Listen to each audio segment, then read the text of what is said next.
L'appel du sport, Charlène de Monaco y répond toujours avec le plus grand enthousiasme et en beauté. La princesse monégasque était à Paris pour une cérémonie en hommage à Pierre de Coubertin à l'approche des Jeux, elle qui a participé aux Jeux Olympiques de Sydney en 2000. La dentelle a fait son retour en force sur les fronts roses des défilés de mode à Paris dans le cadre de la semaine haute couture. On peut ainsi citer Diane Kruger qui a fait sensation au Vogue Show avec ce tissu sensuel. Une autre personnalité a misé sur elle à Paris, ce n'est pas une actrice ni une figure de la mode, bien qu'elle adore cela, la princesse Charlène de Monaco. Invitée à un concert exceptionnel pour rendre hommage au fondateur des Jeux Olympiques modernes Pierre de Coubertin, la princesse Charlène s'est rendue à la Sorbonne ce dimanche 23 juin 2024.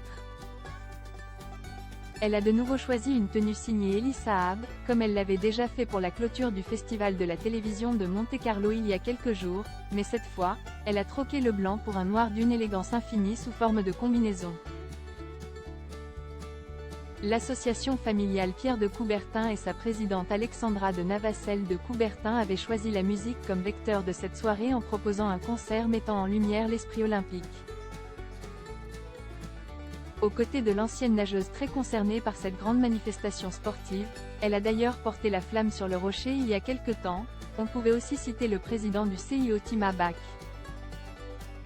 Le président du Comité national olympique français David Lapartien et bien sûr le président du comité des organisations de Paris 2024, Tony Estanguet.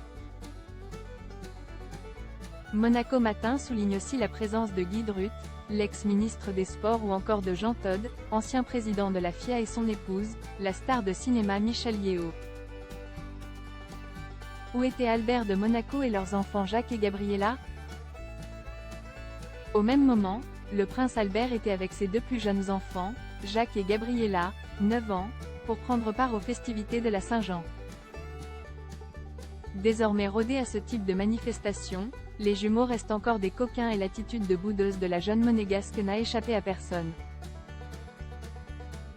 Certainement en raison d'une querelle au sein de la fratrie, elle a affiché son fort caractère, avant de se laisser prendre par la magie de la Saint-Jean.